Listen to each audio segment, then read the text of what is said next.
Monsieur le Premier ministre, ma question, à la veille des élections européennes, portera sur le rôle décisif que la France peut jouer pour donner enfin à l'Union l'élan de justice sociale que nous appelons de nos vœux.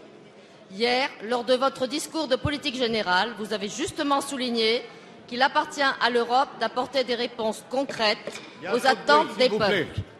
Or, les peuples de l'Union sont exténués. Ils demandent d'abord de pouvoir vivre décemment, se loger, se soigner, s'alimenter correctement, avoir un emploi digne et un horizon dégagé pour leurs enfants. Vous l'avez dit, l'euro fort pénalise et entretient des politiques d'austérité décriées par le FMI lui-même. Il vaut mieux en effet miser sur les investissements d'avenir, qu'il s'agisse de la jeunesse ou de la transition énergétique créatrice d'emplois. Même l'aspect économique et monétaire de l'Union doit avoir une forte dimension sociale. C'est indispensable et la France peut impulser cette réorientation. Un espoir de justice semble d'ailleurs se dessiner après les déclarations lundi du ministre des Finances français et de son homologue allemand en faveur de la taxe sur les transactions financières.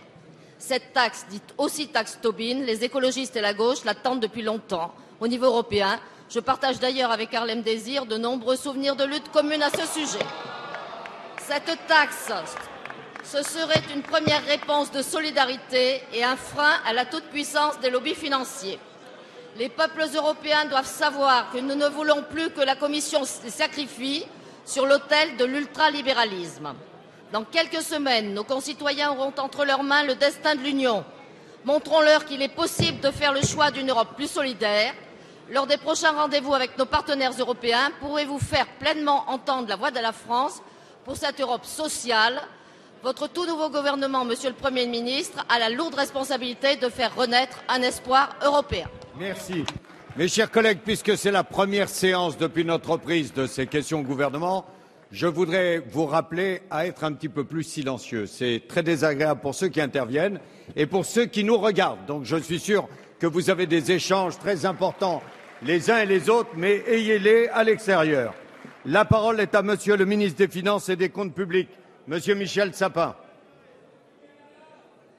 Merci beaucoup, Monsieur le Président. Madame la Présidente, Madame Roy, merci pour cette question qui pose justement l'équilibre nécessaire dans une Europe que nous voulons, une Europe au service des peuples, au service de chacun des citoyens qui composent cette Europe. Certes, l'Europe est un espace économique qui doit être un espace fort, qui doit être un espace capable de parler aussi au monde, grâce à sa puissance économique, grâce à la puissance de son innovation, grâce à la puissance de ses industries.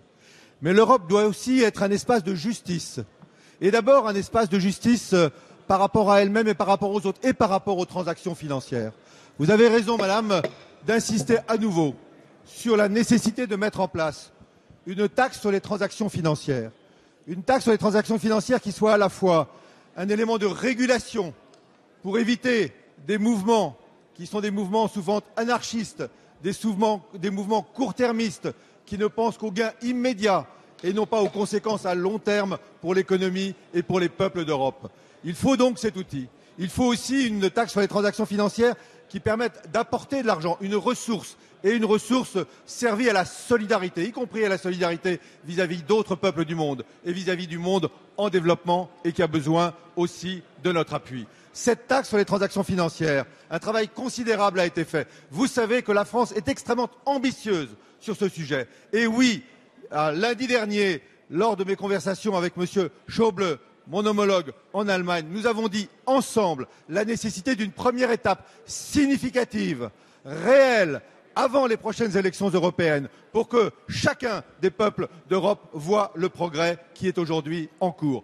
Il en va de même de l'Europe sociale qui doit être le deuxième pied, la deuxième jambe d'une Europe qui avance, une Europe économique solide, une Europe sociale en fin de retour. Voilà le propos.